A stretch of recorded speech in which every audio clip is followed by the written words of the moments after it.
ሰላም ጤና ይስጥልን የተወደዳችሁና የተከበራችሁ ተመልካቾቻችን ይህ ሳምንታዊ የምንትዋ ፕሮግራማችን ነው። በአማራ ክልል ከፍተኛ ውጤት ያመጡ የ12ኛ ክፍል ብሔራዊ ፈተና ከፍተኛ ውጤት ያመጡ ሴት ተማሪዎች ጋር ቆይታ አደርጋለሁ። ተመልካቾቻችን አብራችሁን እንድትቆዩ የአክብሮት ግብዣችን ነው። አና ቢታረቅ ባላለውኝ ያመጣውት ከደብረ ማርቆስ ከተማ ሐዲስ ዓለማየሁ ልዩ አዳሪ ትምህርት ቤት ነው። ያመጣውት ውጤት ደግሞ 570.34 ነው። አመሰግናለሁ። ስሜ ገድላ ዘመኑ ይባላል። የመጣውት ከእንጅባራ ከተማ ከአጎምድር ትምህርት ቤት ነው። ያመጣውት 550 ነው። ስሜ ሩት ጌትነት ይባላል። የመጣውት ከባህር ዳር ብፁዕ ገብረ ሚካኤል ካቶሊክ ትምህርት ቤት ነው። ያመጣውት ውጤት 560። ሶፊያ ነጋባላለሁ። የመጣውት ከባህር ዳር ፊታውራሪ ሀብተ ማርያም ትምህርት ቤት ነው። ያመጣውት 506.99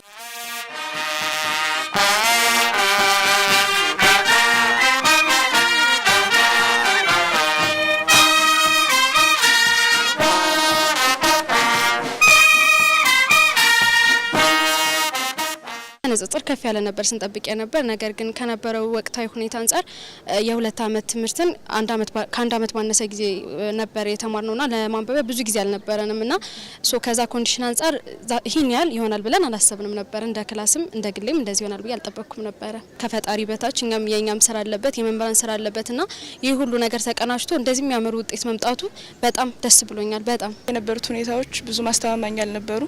አንደኛ ሀገሩም ብዙም ሰላም አልነበረበትም እኛ የነበርንበት ከተማ። ከዛ በተጨማሪም ደግሞ ፈተናው አንዴ ይራዘማል፣ አንዴ ደግሞ የሆነ ብቻ ወጥ የሆነ ነገር ስላልነበረው እኛ ጋርም ትንሽ መወዛገብ ነበረ እና በጣም ጥሩ ውጤት ስለሆነ ደስ ብሎኛል። ይሄ ውጤት ስታይ ምን ተሰማሽ? በጣም ነበር ደስ ያለኝ። 3ኛ ክፍል ይመስለኛል አንደኛ ነበር የምወጣው እና ለዛ ነበር አሪፍ ነበር። በቅርቡ ከመጣው ኮንዲሽን አንፃር የሆነ ተስፋ መቁረጥ ነገር ነበረ እና ያልጠበቅኩት ነበር። አሪፍ ነው ምንም አይል። በምን ምክንያት ነው ተስፋ የቆረጥሽው? ማለት አሁን አዲሱ ስርዓት ከገባ በኋላ 2.5% አለፈ ምናምን እየተባለ ከምንሰማው ነገር አንፃር ከፍተኛ ውጤትን ሳይሆን ማለፍን ተስፋ ማድረግ ሁሉ ጀምረን ነበረ። ከሆነ ጊዜ በኋላ በቃ እንድናልፍ እያልን ነበር ስናነብ የነበረው ተስፋ መቁረጥ ስለነበር ማለት ነው። ግን ከዛም አልፎ 500 ቤት በመግባቴ በጣም ደስ ብሎኛል። አልጠበቅኩትም ነበረ። ውጤቱን ስታይ ምን ተሰማሽ? በጣም ነው ደስ ያለኝ። በቃ ያለውበትን ራሱ አላውቀውም ነበር የእውነት። ከታች ክላስ አሪፍ ነበርኩ፣ ደህና ነበርኩ። እንዲሁም ወደ እኔ ስመጣ እየቀነስኩ ነበር በትንሽ። እንደው እስከ ስንት ተወጪ ነበር? አንደኛ ነበር የምወጣው። ከፍተኛ ውጤት ለማምጣት የተለየ ያደረግሽው ዝግጅት አለ ወይ? የተለየ የሚባል ነገር የለውም። ያው የሚታወቁ ነገሮች ናቸው። ሁሉም ያው ጠንክሮ ማጥናት ነው። እኔ ግን የተጠቀምኩት አንድ ነገር ሁሉም የየራሱ የሆነ ያጠናን ዘዴ ያለው፣ ሁላችንም የተለያየ ጭንቅላት ስላለ የተለያየ አረዳድ መንገድ ስላለን የተለያየ መንገድ ቢጠቀሙ ብዬ አስባለሁ። አንድ ተማሪ በጣም በማጥናት ስለተሳካለት ሌላው ደግሞ ይሳካለታል ማለት አይደለም። በማዳመጥ ብቻ በደንብ የሚረዳ ሰው አለ፣ በቪዥዋል የሚማር ሰው አለ። ስለዚህ ብዙ አይነት ናቸው። ሲጀመር ተማሪ ከማጥናቱ በፊት ራሱ ያጠናን ዘዴዎችን ቢያጠና ብዬ ነው ማስበው። ስለዚህ እሱን መንገድ መጀመሪያ መጠቀም አለባቸው። ኖት ማውጣት በቃ እኔ ማንም ተማሪ እንዲተው አልፈልግም። በጣም የሆነ ጠቃሚ ነገር ነው። ለመከለስ ራሱ ሰብሰብ ለማድረግ የሚጠቅምሽ ኖት ማውጣት ነው። ክረምት ጀምሮ ነበር የጀመርነው ጥናታችንን። እንጅባራ ዩኒቨርሲቲ ያዘጋጀልን የስቲም ፕሮግራም ነበረ። እዛ የስቲም ፕሮግራም ላይ ተሳትፈን ከዛ ጊዜ ጀምሮ ከክረምት ጀምሮ በቃ እስከ መጨረሻዋ ሰዓት ድረስ በደንብ እያነበብን ነበር። ቀን ማታ ነበር የምናነበው። ትርፍ ጊዜ ብዙ አልነበረንም ማለት ይቻላልና የተለየ በቃ ያደረግነው ይሄንን ነው። አንደኛ ክፍል ጀምረሽ እስካሁን እስከ 12ኛ ክፍል ስትማሪ እንደው ከክፍል ያለው ደረጃሽ እንዴት ነበረ? አሪፍ ነኝ፣ ምንም አይደለም። ግን መካከለኛ ተማሪ ነው የሚባለው እንጂ ይሄን ያክል ጎበዝ ተማሪ አይደለም።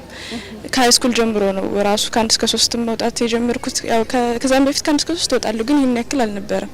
12 ላይ ነው በቃ በጣም የጨመርኩትና በቃ ጥሩ ውጤት ማምጣት አለብኝ ብዬ ለራሴ ያሳመንኩት። ይሄን ያክል ይመጣል ባልልም ግን ከ5 በላይ አመጣለሁ ብዬ አስቤ ነበረ። እግዚአብሔር ይመስገን ጥሩ ውጤት መጥቷል። ውጤቱን ስታይ ምን ተሰማሽ? በጣም ደስታ ነው የተሰማኝ።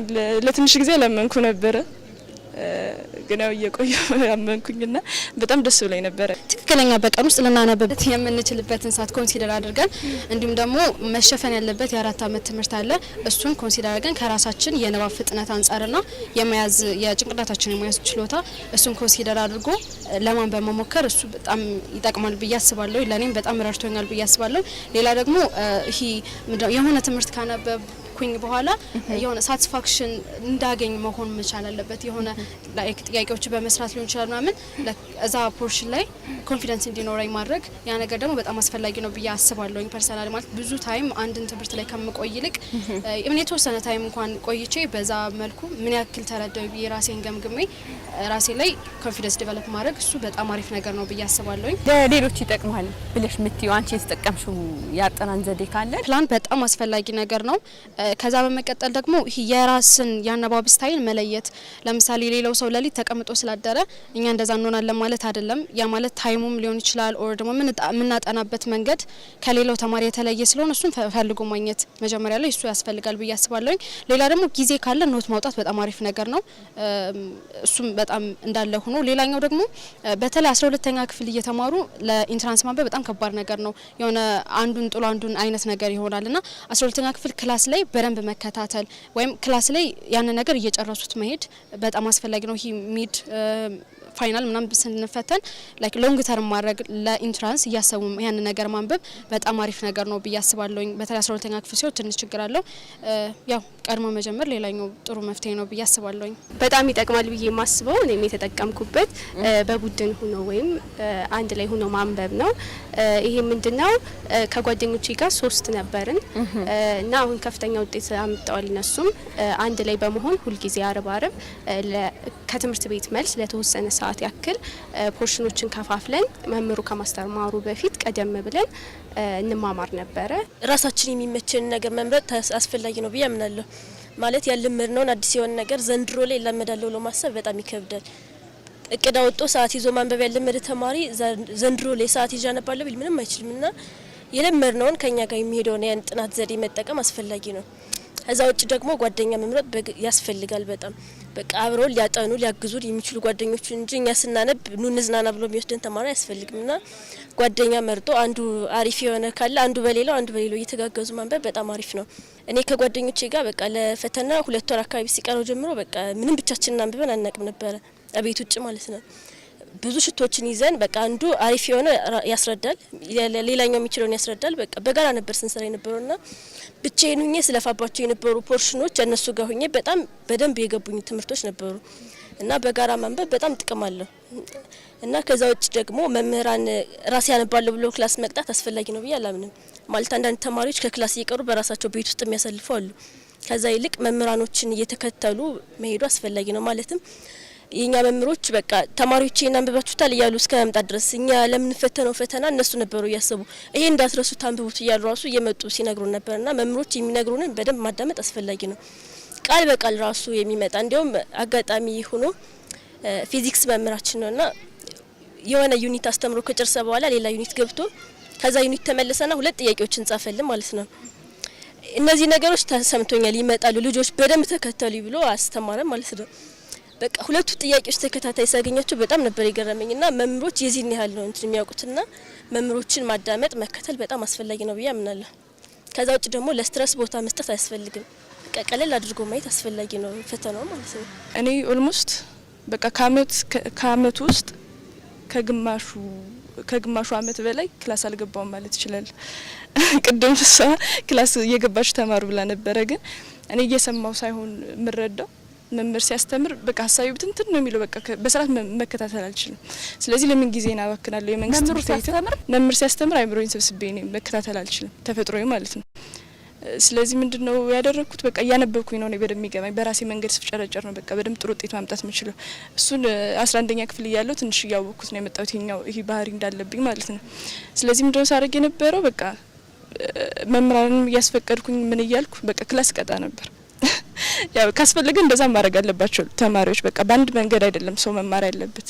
ሁላችንም የተለያየ ጭንቅላት ነው ያለን፣ የተለያየ ተፈጥሮ ነው ያለን። ስለዚህ እሱን መንገድ ነው መጠቀም ያለብን። ስለዚህ እያዳመጠ መማር የሚችል ሰው በስርዓት ፎከስ አድርጎ መምህር ሲያስተምር መከታተል ነው ያለበት። ካልሆነ ደግሞ በራሽ ተፍጨጭራሽ ማግኘት ነው ማለት ነው።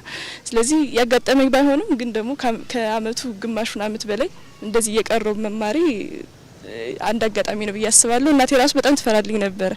ጥሩ ውጤት አታመጣም በቃ እቺ ልጅ ምናምን እያለች ነበር። እሷ እያዳመጠች ነው የምትረዳው። ስለዚህ እሱን መንገድ ቢጠቀሙ እላለሁ። ከወላጆችሽ የነበረው ድጋፍ እንዴት ነበር? በጣም የተለየ ነበር። በዚሁም አጋጣሚ አጋጣሚም በጣም ማመስገን እፈልጋለሁ። ኢቭን ሌሊት ራሱ ተነስቼ ሳነብ አትነሺ በቃሽ ተኚ ምናምን አይንሽ እኮ ቀላ። ደግሞ እኔ በተፈጥሮዬ አይኔ አለርጂክ አለብኝና ይቀላል። ራሽ ሌሊት አትነሺ አይደለም ግን እኔ አበዛው ነበር አይገስ ማለት ተደጋጋሚ ላይክ ለተከታታይ ቀናት በጣም ሌሊት እየተነሱ እንቅልፍ ማጣት የጎንዮሽ ጉዳትም አለው። ከጤና ባለፈ ኢቭን እንትን ፈተና ላይ ገብተን ራሱ በስርዓት አስተውለን እንዳንሰራ ያደርጋል። ሁሉንም ማቴሪያል ያሟሉልኛል። ምንም አይነት ነገር ጠይቄ እምቢ ተብዬ አላቅም። በጣም ነበር የሚደግፉኝ።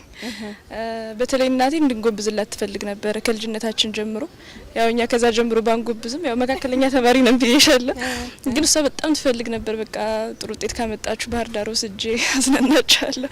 በቃ ምንም ባልባለው ነገር አልነበረ እና እሱም ይመስለኛል ፊል ሆኖ ዘንድሮ 12ኛ ክፍል ላይ በቃ ጥሩ ውጤት ማምጣት አለብኝ ብዬ ራሱ እንድለፋ ያደረገኝ የሷ ይሄን ያክል ጥሩ ውጤት እንድናመጣላት መፈለጓ ነውና በጣም ድጋፍ አላት እናቴ። አባቴም አለው።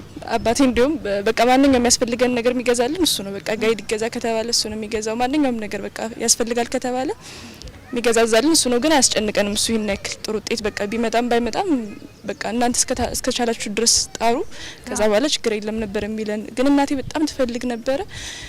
ሌሊትም እየቀሰቀሰች ታስጠናን ነበረ። እኔም እህቴም ተፈታኝ ነበረች በዚህ አጋጣሚ ዘንድሮ። እሷም ጥሩ ውጤት ነው ያመጣችሁ። ሁለታችንንም በቃ በጣም ነበረ በቃ ሌሊት እየተነሳች እሷ የምትቀሰቅሰን ከተኛን። እዚህ ሁላ ነገር እናቴ ናት በቃ በጣም ከፍተኛውን ድርሻ የምትወስደው። ስራ ራሷ አንሰራም ነበር ኦልሞስት ከሰከንድ ሴሚስተር በኋላ ምንም አይነት የቤት ስራ አንሰራም። በቃ ጧታችን እንበላለን ወደ ጥናት ነው ቀጥታ ማለት ነው የምንሄድ። እናቶች ብዙ ጊዜ እነሱ እንበላውን ምናምን ነገር ነው እንትን ፎከስ የሚያደርጉትና እሱ ግን በቃ የተለየ ለትምህርት የሆነ ትኩረት አለውና እሱ በጣም ነበር የሚያስነብበኝ። የሆነ ከአንደኛ ክፍል እስከ አራተኛ ማስነበብ ሳይሆን ላይክ የቤት ስራ መስራትም ለህፃን በጣም ትልቅ ነገር ነው ራይት። ሶ ያንን የቤት ስራ እንሰራ ነበር። ፋይናል ሲደርስ ምናምን በቃ አብሮ ነበር የሚያነበው አይነት ነገር ምናምንና እሱ ነበረ እና ላይክ እስከ 8ኛ ክፍል በዚህ አይነት መልኩ ቀጠልኩኝ። 8ኛ ክፍል ከሄድኩኝ በኋላ ወደ አዳሪ ትምህርት ቤት ሄድኩኝ። ሶ ከቤተሰብ ተነጠልኩ ማለት ነው። ግን ተነጥዬ ኦልሞስት ተነጥዬ አልተነጠልኩም። ኖርማሊ በቴሌግራም ኤቭሪቲንግ ይልክልኝ ነበረ የሚያስፈልጉኝ ምክሮች ምናምን በቃ በስልክ እያንዳንዱ የሆነ ስልክ ታይም አላቸው የሚደውሉበትና በቃ እሱን ይልኩልኝ ነበር ምናምን በቃ እንደዚህ አይነት በጣም የሆነ ለመሸምደድ የሚያስቸግረኝ ነገር በቀልድ እያዋዛ ያወራኝ ነበር ብዙ ጊዜ እያነበበ ምናምን ነገርና እሱ ነገር በጣም በጣም በጣም ሰፖርቲቭ ፋሚሊ ነው ያለኝ እንዳጠቃላይ ማለት ነው። ኢቭን እናቴም ብዙ ጊዜ እኔ ሌሊት መነሳት አልችልም እና በጣም እንቅልፋም ነኝ ኦቨር እና እንደዛ ነኝ እና ላይክ 5 ሰዓት ወይም ከ6 ሰዓት ካልፉ ጧት አልነሳም ብዙ ጊዜ እና በየቀኑ ጧት እየደወለች ትቀሰቀሰኛለች እና በቃ በጣም ነው ሰፖርት ሲያደርጉኝ ነበር። በሞራልም ማቴሪያል በማንኛውም የምፈልገውን አይነት ማቴሪያል ይሰጡኝ ነበር፣ ይገዙልኝ ነበር። ያስፈልጋታል ወይም አስፈላጊ ነው ብሎ እስካሰቡ ድረስ ያን ነገር ከማድረግ ወደ ኋላ የሚውሉ አይነት ቤተሰቦች አይደሉም። ወላጆቼ ብቻ ሳይሆኑ አክስት አጎቶቼ በጣም ነበር ሰፖርት የሚያደርጉኝ።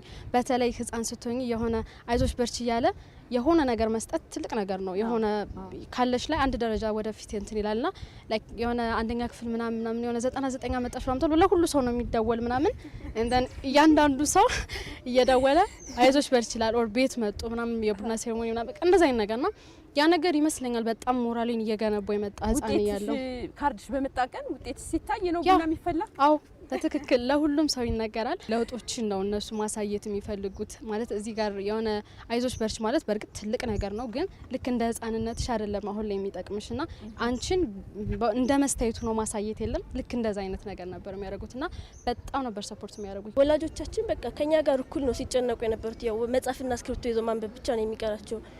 በቃ አመቱ ከተጀመረ እስከ መጨረሻው ሰዓት ድረስ ከኛ በላይ በጭንቀት በቃ እስከ ጎረቤት እስከ ዘመድ ድረስ ሁሉ እንዴት ሆነ ደረሰ እኮ አይዞሽ በርቺ በቃ እንኮራብሻለን። እንዲሁም አንዳንዴ የሰዎች እምነት ያስፈራ ነበረ። በቃ ባንቺ ላይ እምነት ሲጣልብሽ የነሱን እምነት ተገብሮ ይሆን የሚል ነገር ነበርና ሁሉም ከወላጅ እስከ ዘመድ ሁሉም አይዞሽ በርቺ እያሉ በቃ ከኔ ጋር እኩል ነው የተጨነቁት። እንደ ትምህርት ቤት ሲጠራ ምን ተሰማሽ?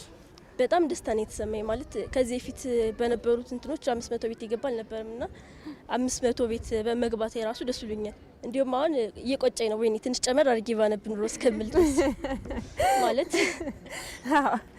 ትንሽ ብጨምር ኑሮ ለካ አሪፍ ነበር ምናምን እስከምል ድረስ ማለት ነው። እንዲህ በእንትን አሪፍ ከሆነ ከዚህ በላይ ባመጣ ኑሮ ወደሚለው ሀሳብ ይደናል። ከዚህ ከሽልማቱ ስትመጪ ጭራሽ ተቆጨሽ ማለት ነው? ቆጨኝ በቃ መጀመሪያ እንኳን አለ እንለፍ ስንል ቆየን። ከፍተኛ ሲመጣ ደግሞ ወይኔ ትንሽ ብጨምር ይሄን ውጤት ስታመጪ የወላጆች ደስታ እንዴት አየሽው? የእውነት እኔ በቃላት ልገልጸው አልችልም። በቃ እምቢ ብሎ የነበረ ሲስተም ለማየት ማለት ነውና መግለጫ ተሰጥበት ሰዓት ጀምሮ በጣም ጭንቀት ላይ ነበርኩ እኔ በቃ እስከማየው ሰዓት ማለት ነውና ሲስተም እምቢ ብሎ በቃ ስሞክር ቆይቼ እምቢ አለኝና ስልኬን ቻርጅ አድርጌ ተውኩት ተስፋ ቆርጫ ላይም ብዬ ማለት ነው። ከዛ እንደ አጋጣሚ ቻርጅ ላይ እንዳለ ቴሌቪዥን እያየሁ ነው እንደዚህ ስነክቼው ለካ መጣል ዝቅ ስል ተቀምጧል ማለት ነው። በቃ ያለውበትን አለቀሁኝ የጮህኩት። ከዛ በቃ ሁሉ መጣ አቀፉኝ ምናምን ጎረቤት መጣ በቃ በጣም ነው ደስ ያላቸው በጣም ማለት ነው። እዛ በኋላ ስልክ በስልክ በቃ ለሁሉ ለመናገር ኔትወርክ በጣም ነበር የተጨናነቀውና በቃ የሆነ ታይም ዝናብ እየዘነበ ነበር ምናምን እና አስቀመጥኩት በቃ አይመጣም አይነት ነገር ብዬ ማለት ነውና ለሊት ጀምሬ ልሞክረው አሰብኩኝና ልክ በቃ ላስቀምጠው ሳለ መጣ አደርሽ ማለት ነው። አይ ያው ቀን ነበር የተለቀቀ አክቹሊ የኛ ለሊት አይደለምና ልክ ቀኗ ጨረስኩኝና ባትሪም ዘጋ ከ6 ሰዓት ምናምን ነገር አይ ቲንክ መሰለኝና እንደዛ ይለቀቃል እየተባለ በቃ ሞክራለሁ ምናምን ግን አይሰራ ምናምንና መጨረሻ ላይ ልተወሳለ ምናምን ነበር ያዩትና በጣም ነበር ደስ ያላቸው። በጣም ነበር ደስ ያላቸው። አክቹሊ ውጤቴን ያየችው እናቴ ነበረች። ሁላችንም የሞከርን ቲቪ እያየን ነበር እና መሀል ላይ ተስፋ ቆርጬ እኔም ትቼው ስልኬን ዘግቼ ምናምን በቃ ኔትወርክ ነው አይታይም ማታ ነው የሚሆን የምናየው ምናምን ብዬ ትቼው ነበርና እናቴ ነበረች ያየችው። እናቴ ስልክ ላይ ነው የመጣላት ሎድ አድርጎ እና ወዲያው ነበር ስልኳን የወረወረችልኝ ማለት እስኪ ነው ብላ ወዲያው ነበር የወረወረች እና ሳየው የኔ ነው ብዬ ስሜን ተደጋጋሚ ነው ያየሁት። ማመን ነበር ያቃተኝና ደስ የሚል ነበር እና አባቴ ራሱ ወዲያው ላኪሊ ብሎ ደስ ብሏቸው ነበር በጣም። መጀመሪያ እኔ ነበር የተሰማው ነው እኛ አይደለም ያየነው አባቴ ሌላ ቦታ ነበረ እና እኛ እየሞከር ነው በቃ ተስፋ ቆርጠን ተሰናል። በቃ 6 ሰዓት ነበር የጀመርነው መሞከር የጀመርነው 6 ሰዓት ነበረ በቃ ተስፋ ቆርጠን አልመጣም ሲል ከዛ እስከ 8 ሰዓት ምናምን ቆየንና እሱ ሌላ ቦታ ነበረ። ከትንሽ ደቂቃ በኋላ ምንም ተደወለ። እኛ እንደወሰደው እንኳን አናውቅም ነበረ ቁጥራችንም ማለት ነው። ከዛ ቀደወለና እናቴ ናት በድብቅ የሰጠችው። እኛ አንፈልግም እኛ ነው ቀድመን ማየት ምን ፈልጌ ነበር በቃ ጥሩ ውጤት የሚምጣም አይምጣም ብቻ እኛ ነው ማየት ምን ፈልገው ብለን ነበርና እሷ በድብቅ ሰጠው ነበር። ደወለላት ለሷና ነገራት በቃ 550 መጣለ ብሎ ሲና ነገራትና ከዛ እናቴ ስልኩን ጥላዛ በቃ ሰፈሩን አቀለለችው እና እኔ በቃ እንደዛ ስትል እኔ አላመንኩም። ስትነግረኝ 550 ስትል በቃ የሆነ 450 በቃ እኔ እንደዛ ነገር ነው በቃ የተሰማኝ ራሱ ይሄን ያክል እኔ አልጠበቅኩም ነበር ይሄን ያክል ውጤትና በቃ ስማ በጣም አቀለጥነው አለቀስን ምናምን በቃ ጎረቤት መጣ ቤተሰብ ዘመድ እንዳለ ተሰበሰበ ምናምን በጣም ጥሩ ጊዜ ያሳልፈናል። ምንድነው ማጥናት የምትፈልጊው? እርግጠኛ አይደለም የሆነት ለመናገር ብዙ ሀሳቦች አሉኝ ግን ባዮሎጂ ስለምወድ እዛ ጋር የተያያዘትም ፊልድ ገባለሁ ብዬ አስባለሁ። እኔም ባዮሎጂ ነክ ነገር ወዳለሁ ፕላስ ደግሞ ኮምፒውተር ሳይንስ ማጥናት እንፈልጋለሁና አይዘር ኮምፒውተር ሳይንስ ሊሆን ይችላል ኦር ሜዲሲን ሊሆን ይችላል እሱ ነገር ላይ ኦር ደግሞ በጣም ጄኔቲክስ ላይ በጣም ወዳለሁና ጂኖሚክስ ሳይንስ ኤንድ ሪሰርች ነገር በጣም ወዳለሁና እሱ ላይ ማጠና ይመስለኛል ከእግዚአብሔር ጋር ለዛ በጣም ያው እንግዲህ ቅድሚያ እንድስጠውና አንዱን ያው ወደ ሜዲሲን ሞር እንትና ጋድላለሁ ብዬ አስባለሁ። ትምህርት ዘርፍ እንዴት መረጥሽው? በህፃንነትሽ ጀስት እንደዚህ ዶክተር መሆን ፈልጋለሁ ምናምን የምትይው ነገር አለ ጀስት እሱ ምንም ቤዝ የሌለው ላይሆን ይችላል ምናምን ግን እኔ አሁን እያደኩኝ ስመጣ ለውጥ ማምጣት የሚችል ሰው መሆን መቻል አለብን ብዬ አስባለሁ በእያንዳንዱ ዘርፍ ማለት ነውና ልክ እንደ ሀገራችን ስናስበውም ያው ሜዲሲን ብዙ ሰው ይገባል ምናምን ግን አሁን ላይ የሆነ ሆስፒታሎች ጋር እንኳን ጎራ ብቲ የሚታየው ነገር ጥሩ አይደለም እውነት ለመናገር ማለት ነውና እሱን ነገር መቀየር ፈልጋለሁ አስማቻ ሳይከር ማለት ነውና ያ በዚህ ምክንያት ነው የሆነ ጎደሎ መሙላት ፈልጋለሁ። እኔ ሶፍትዌር ኢንጂነሪንግ ነው ማጥናት የምፈልገው። እንዴት መረጥሽው? እሱ አክቹሊ አይቸው ነው ማለት እችላለሁ በትንሽ መልኩ ማለት እዚህ 1 ወር ነበረ ስልጠናውና ሪሊ ፕራክቲካል የሆነውን ነገር ነበር የሚያስተምሩ። ያው የብዙዎቻችን ፍላጎት ሆነ መሰለኝ እኔም ወደ ሜዲሲን ባጠና ደስ ይለኛል። ሜዲሲን እንዴት መረጥሽው? ሜዲሲን እንዴት እንደመረጥኩ አላውቅም። ገና ልጅነቴ ጀምሮ በቃ ሀብዬ ምን መሆን ነው የምትፈልጊ ሲባል ምንም ሳላውቀው በቃ ዶክተር ነበር ያልኩትና ከዛ ሰዓት ጀምሮ ምንም አስቤ አላውቅም እዛ ውጭ እና ብዙ ጊዜ ዶክተር እንዲሁም ቅጽል ስሙላ እስከሚደረግልኝ ድረስ ዶክተር ሶፊያ እያሉ ላይ ጠሩ ነበር አንዳንድ ጓደኞቼና እስከዛ ድረስ ነው ፍላጎቴ ነው በቃ ከልጅነቴ ጀምሮ የምፈልገው ትምህርት ነው። 61 ትምህርት ቤቶች የዩኒቨርሲቲ መግቢያ ውጤት አላመጡም። ስለዚህ እስቲ በዚህ አጋጣሚ ለተማሪዎች ምን ትመክራለሽ? ሁሉ ተማሪ ያላለፈበት ትምህርት ቤት አለ ምናምንና እሱ ላይ በደንብ መሰራት አለበት ብዬ አስባለሁ። የመጀመሪያው መምህሮች ነው። ከምንም በላይ የመምህሮች ድጋፍ ያስፈልገዋል። አሁን እንደ ትምህርት ቤት የመጣ ነገር ወይም ደግሞ የአንድ ሰው ፖቴንሻል አለመኖር አይደለም እዚህ ጋር እንደዚህ ያደረገውና እነዛ ትምህርት ቤቶች መምህሮቻቸው ያስተማመር ሂደት መቀየር ያስፈልጋል ብዬ አስባለሁ። ወይም ደግሞ ያለው ማጠንከር ማለት ነው እና ተማሪዎች ጋር በደንብ መስራት የሆነ አመቱን መጨረስ አይደለም የአንድ ትምህርት ቤት መምህር ዋና ኃላፊነት ብዬ ማስበው አመቱን መጨረስ ሳይሆን አመቱን ኢፌክቲቭሊ እነዛ ተማሪዎች ምን ይዘዋል የሚለውን ነገር እሱንም ኮንሲደር ማድረግ ያስፈልጋል ብዬ አስባለሁ። ሞባይል በደንብ ወይ ይጠቅመናል ወይ ይገለናል እውነት ለመናገር ማለት ነው። ላይክ ቲክቶክ ስክሮል ሲያደርግ የሚውል ሰው ምናልባት ሊጠቀምበት ይችላል እኮ አይጠቀምበትም አይደለም፣ ግን አንዳንዴ ደግሞ በጣም ኦቨር ሲሆን ጥሩ አይደለምና እያንዳንዱ ነገር ልክ አለው እና ያንን ሊሚት ማወቅ መቻል እያንዳንዱ ነገር ላይና ሞር የሚጠቅመውን ነገር መውሰድ ከእያንዳንዱ ነገር ብዬ አስባለሁ። እሱ በጣም አሪፍ ነው። ያው ይሄን ነገር ለመቀየር እስከዛሬ ድረስ ሲጠቀሙት የነበረው ነገር የማይሳካ ከሆነ አዲስ ነገር አሰራር ማምጣት አስፈላጊ ነው ያምናለሁ። ማለት መምህራኖቹም የማስተማር ዘዴያቸውን መቀየር አለባቸው። የአስተዳደር ሰራተኞችም የተለየ ነገር በቃ ተማሪዎቻቸውን ማገዝ አለባቸው።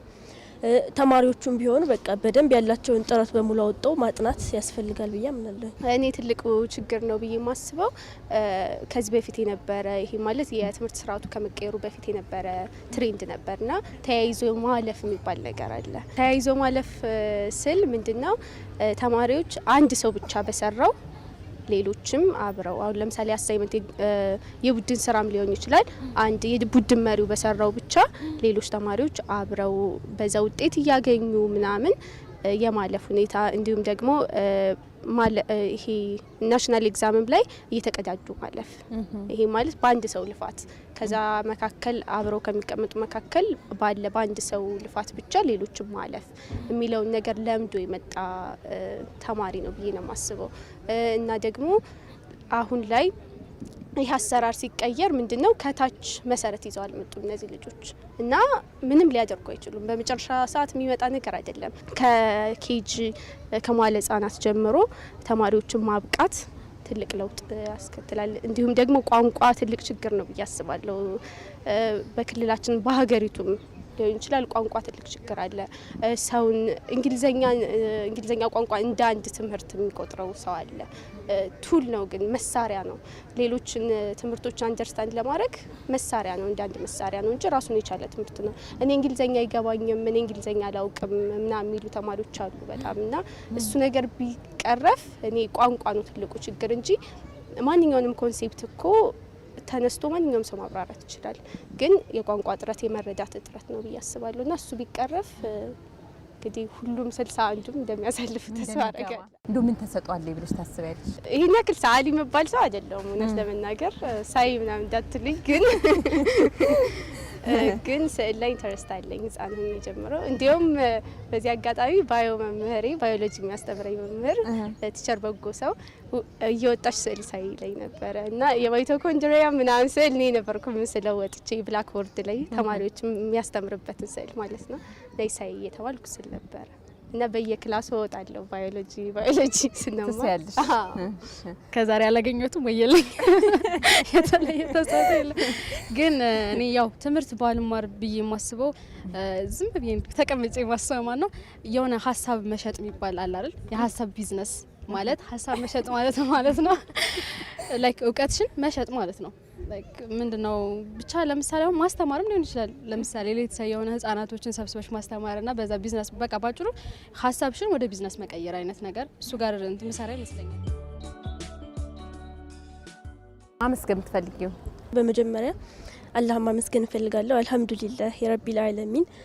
በመቀጠል ማመስገን የምፈልገው ወላጆቼ፣ እናቴ፣ አባቴ፣ ሁሉም ዘመዶቼ በሙሉ ከጎኔ የሆናቸው አይዞሽ በርቺ ሲሉኝ የነበሩትን በሙሉ ማመስገን እፈልጋለሁ። በመቀጠል ደግሞ ትምህርት ከጀመርን ጀምሮ በቃ ከኛ እኩል በቃ ሲጨነቁልን ሲረዱን የነበሩት መምህራኖቼ፣ የእውቀት እናቶች አባቶቻችን ሁሉም በቃ እስከዛ ድረስ ያስተማሩኝ መምህሮች ሁሉ በጣም ማመስገን እፈልጋለሁ። በመቀጠል ማመስገን የምፈልገው ጓደኞቼን በሙሉ በጣም ምርጥ ጓደኞች ነው ያሉኝና ጓደኞቼ በጣም ነው የምወዳችሁ ማመሰግናችሁ ማለት ፈልጋለሁ። ከሁሉም በላይ እግዚአብሔር ነው ማመስገን የምፈልገው። በቃ ይህን ውጤት አላሰብነውም ነበር። ይሄ የእግዚአብሔር ታምርም አለበት ብዬ ነው ማስበው እኔ። ስለዚህ እግዚአብሔር ማመስገን እፈልጋለሁ። በመቀጠል እናት አባቴን ማመስገን እፈልጋለሁ። በጣም አድርጌ ማመስገን እፈልጋለሁ። እናቴን አለምነሽ ጥላውን ትባላለች። አባቴም ዶክተር ዘመኑ አሰጋ ይባላል። ሁለቱንም ማመስገን እፈልጋለሁ። እህቴን ማመስገን እፈልጋለሁ። እሷ ራሱ ታነቃቀኝ ነበር። አንቺ ልጅ ምታነቃቀኝ እንጃለች ታነቃቀኝ ነበር። እኔ ነኝ በጣም በመክራታለሁ ምናምን እና እሷ ታነቃቀኛለች እኔን ደግሞ ማለት ነው። እና እሷንም በጣም ማመስገን እፈልጋለሁ። በቃ የራሳችሁ መንገድ ተጠቀሙ ነው የምንባለው። የመንግስት ትምህርት ቤት ቢሆንም እንደዛ ነውና መምህራኖችን ማመስገን እፈልጋለሁ። አንቺንም አመሰግናለሁ። ልዑል እግዚአብሔር ከእናቱ ከቅድስት ድንግል ማርያም ጋር ዛሬም ዘወትርም የተመሰገኑ ይሁን። አባቴ አቶ ቢታረቅ አስፋው፣ እናቴ ወይዘሮ እመቤት ወርቁ በጣም ነው የምወዳችሁ፣ በጣም ነው የማመሰግን። በመቀጠል አክስቶች፣ አጎቶች፣ ከዚህ በመቀጠል ያው የቀለም አባቶቻችን እናቶቻችን እጅግ በጣም አመሰግናለሁ። በያላችሁበት ምስጋና ከልብ ነው። በመጀመሪያ አባቴ እግዚአብሔር ኪዳነ ምሕረት እናቴ አመሰግናለሁ በጣም እውነት። እንዲሁም ቤተሰቦቼ እናቴ የዓለም ዘርፍ መኮንን እና አባቴ ጌትነት አምደ ወርቅ በጣም አመሰግናለሁ ሁለታችሁንም። እንዲሁም መምህራኖቼ የብፁዕ ገብረ ሚካኤል ካቶሊክ መምህራን በሙሉ በጣም አመሰግናለሁ። ጓደኞቼ ሁላችሁም በዚህ ፕሮሰስ ውስጥ ሳልፍ ላገዛችሁኝ በሙሉ አመሰግናለሁ። እግዚአብሔር ይስጥልን። እጅግ በጣም አመሰግናለሁ። ተመልካቾቻችን ከሶፊያ ከሀና ከገሊላና ከሩት ጋር ቆይታ አደረግን። የምንትዋብ ፕሮግራማችን ይህንን ይመስል ነበር። አብራችሁን ስለቆያችሁ እጅግ በጣም እናመሰግናለን። ጤና ይስጥልን።